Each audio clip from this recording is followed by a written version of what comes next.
Welcome back to Miss Planet. I'm so glad that you could join me this week. As you can see, we are ending our beach themed centerpieces with a big bang. We're calling this one Under the Sea. And you can see how our finished product back here. I'm so excited about that. And so excited to show you. This one's a little bit more detailed than some of the other projects we have done, but it's just as inexpensive and it's just as easy to do. So let's do it step by step. So I pray that you were with me last week and you went and got all your supplies, and some of you may have a glass vase that looks more similar to this, or you may have one that's your own shape. That is perfectly fine. So let's get started. This particular glass vase came with two parts, and I'm going to use both parts.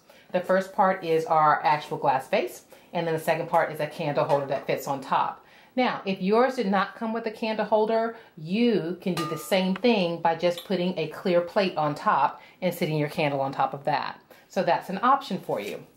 All right, so the first thing we're going to do is create our base. So our base is made out of this foam, I guess just foam round. And I've already started one. I used this one already, so I'm going to continue because I believe in using up everything we have. So here I go. I'm just going to try to cut as evenly as possible. One little section. Let me get a piece of paper towel so I don't make that big of a mess. So while I'm getting my paper towel ready, you go ahead and get your foam out of the plastic, and let's go ahead and get started. Again, I purchased this this is just a little foam cutter, craft cutter, and it's actually called Foam Cutter. You can see there. And I know I got it from Hobby Lobby, and I probably didn't pay more than $3 for it.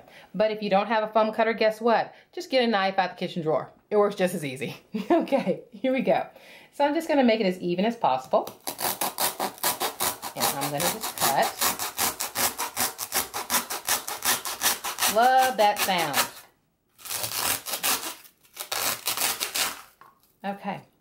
All right. Try to make it as even as possible. You can pick which one you're going to use. I'm going to use a thinner one. I just want to use a thinner one, just my preference. You pick whichever one you want. So let me set the other side off. And our first thing is we want to make sure that our submersible light can fit right inside of it. Now, you don't have to use a submersible. I just like the shape of these. That's why I picked them. Because we're not putting water in this particular centerpiece, you don't have to buy a submersible. Again, I just picked them because I liked the shape, because it was round. So I'm going to now cut out the center of my foam so that my submersible will sit right in there nice and flat. So you can go ahead and get a pen and trace around it, or you can just freehand it. I'm going to go ahead and freehand it. So I'll go ahead and start. And because I've done this a few times, I'm kind of know where I want my circle to be. I know that noise is horrible, isn't it? So, and it's okay if it's not perfect. And there we go. It sits right in there. Okay, so I'm going to give you a quick minute to go ahead and get this step done. I like doing things step by step, and give you about 2 minutes. 2 minutes will work, and come on back. All right, I'll see you in a few minutes. Okay. So you've cut your piece of round foam. You have your submersible hole cut out. Submersible fits right into it, or you can just say your light fits right into it. Now we're going to go ahead and add our seaweed type detail, and it goes right into our foam. So it's all one piece in the base. So the way we're going to do that is we're going to first take our foam knife and we're going to just cut some slits. And I just kind of cut them in a circular pattern around. Now, the deal with the slits is don't make one even circle all the way around, because you'll basically cut your base into two pieces. So you're going to take it out and cut in different sections. And try to remember, I just cut a little bit at a time so I can remember where I cut. And you'll see why in a minute. Okay, so I've cut some slits. So now I'm going to take my grass that I got from Hobby Lobby at 50% off. It's called Whispering Grass. It looks a lot like seaweed. And since we're not going to add water, we don't have to worry about the color bleeding into the water or anything like that. because as you can see, we're getting the same look of underwater atmosphere without the water being in there, because a lot of times water at a reception table can be a little bit precarious. So I try to just give the same effect without the actual H2O. So I'm going to now just cut my grasses so that it'll fit inside my vase. Okay, so let me grab my scissors. And while I do that, why don't you do that also? And I'll give you about a minute or so. Be back in just a few. All right, so I've already cut quite a few pieces of grasses. And I just wanted to show you, when you're left with a piece that's square on both sides, I try to use a stiffer one for my actual placing it into my base. But I don't want, you know, there's not seaweed that's straight cut across the top. Okay, so what I'm going to do is just kind of cut at a diagonal. And then that creates my seaweed look. So I have all my grasses cut. Now I'm going to use my wonderful E6000. This is just a way to make sure that the grasses don't pop up, or you don't have an issue when you're prepping for your centerpiece. Everything's nice and tight and neat. So I'm just going to put a little bit of my E6000. Again, this can be purchased at Hobby Lobby or any of your craft stores. Just putting a little bit on my paper towel. And all you're doing is, where we cut those slits in earlier, you're going to get the stiff end, dab it into your E6000, and then it goes right into your base, like so. Very, very easy. And you can already see the centerpiece coming together. I just kind of overlap them.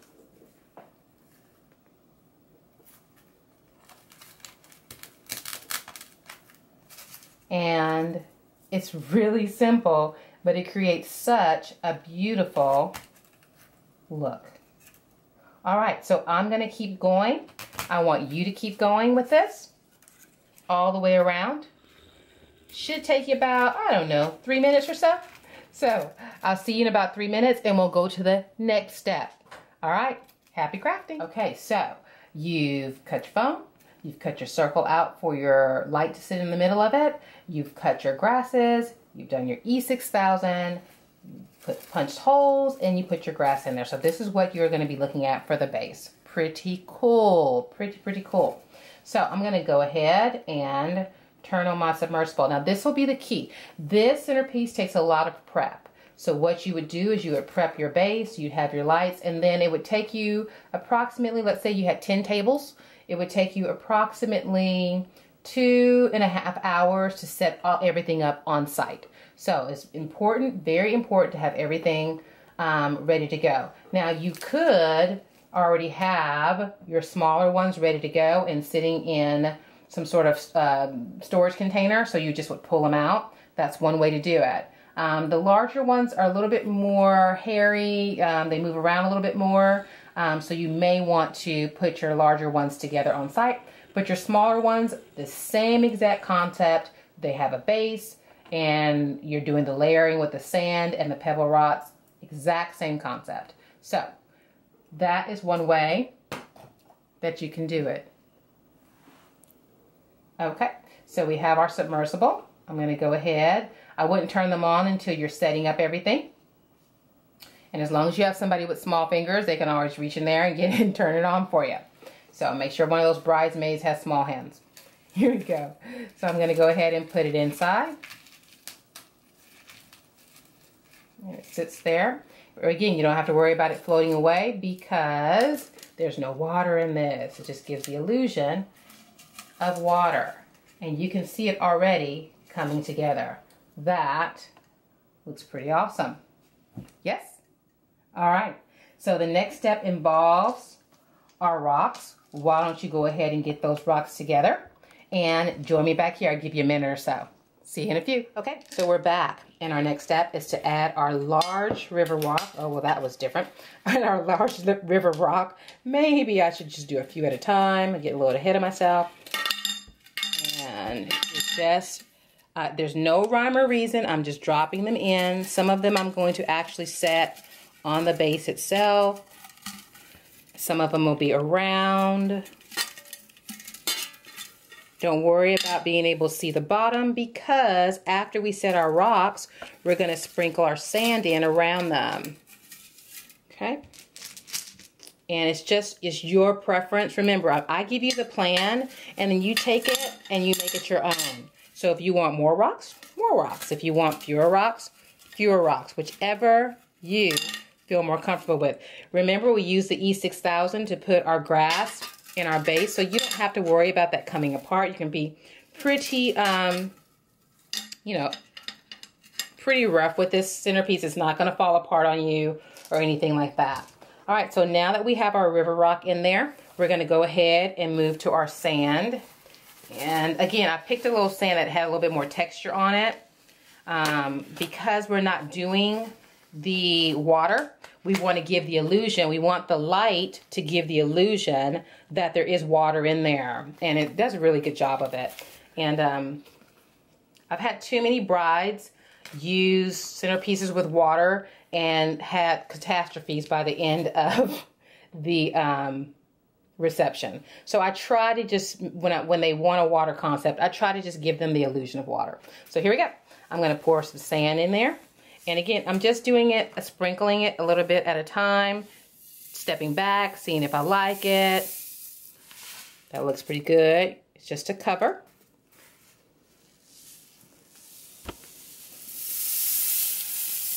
Oh, there's some on our trusty tablecloth, no biggie.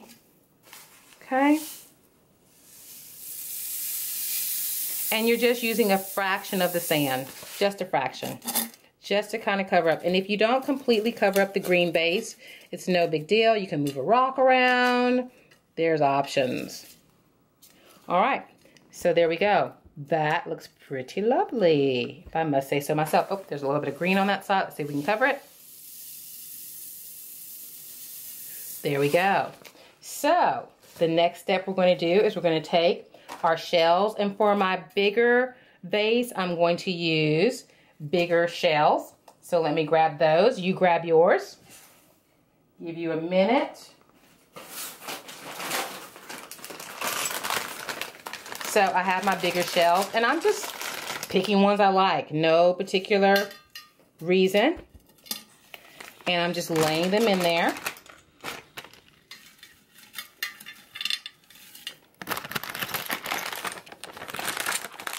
Oh, sorry for the bag. Kind of loud. All right. Very nice. And you can go all the way around, or you could focus on one side. Completely up to you.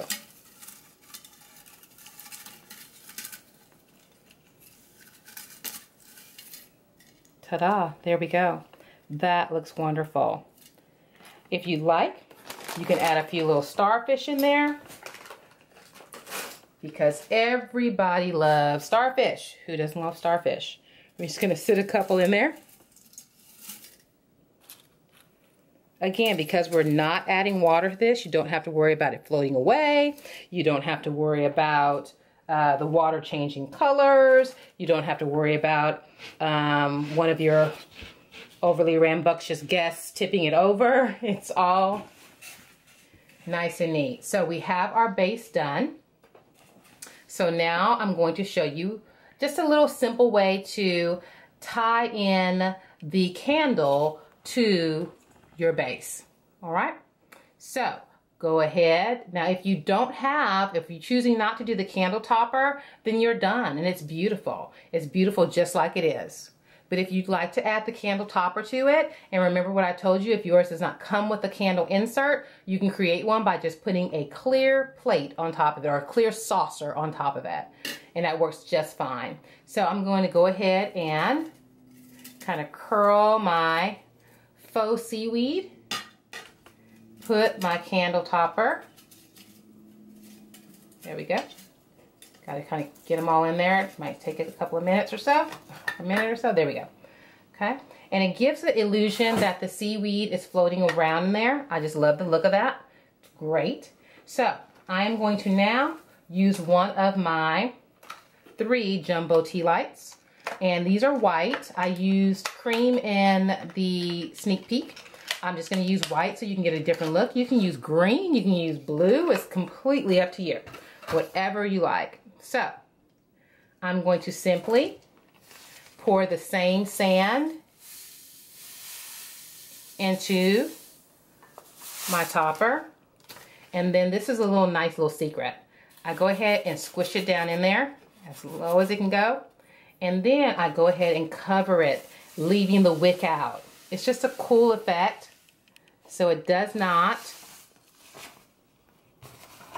distract you from the centerpiece. You just leave the wick out.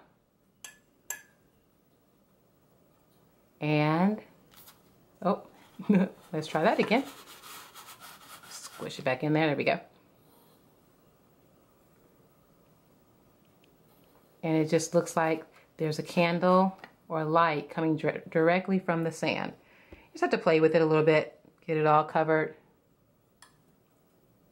And there we go. Wow. That's it, guys. That's all it takes. Pretty cool. Well, if you want to see what it looks like when we set the table, come on back next week. We're going to set the table with the centerpiece in an outdoor location, and so you can really get a feel for it. If you like this video today, I would really love it if you could subscribe. Subscribe so you can be the first to know when our videos are up. We post every week on Wednesday. Wednesday is our day. Also, follow us on Pinterest, Facebook, Instagram, and there's one more I'm missing. Twitter, yeah, that's it. And on Twitter too. So much social media. We're just trying to help as many brides as we can. We want to help as many people as we can. We have some brides that are actually wanting us to help them with baby showers. So we're going to go into that direction also. We're here for you. If you have an inspiration picture, if you have something you just would love to see at your wedding, but you don't know how to plan it, please post it to our Facebook with a comment, and we would love to plan it for you. We'd love to make up a budget for you to actually feature it on one of our videos, because that's what we're here for. We want every bride to have their vision. So until next week when we set the table, I will see you then. Take care, guys. Bye.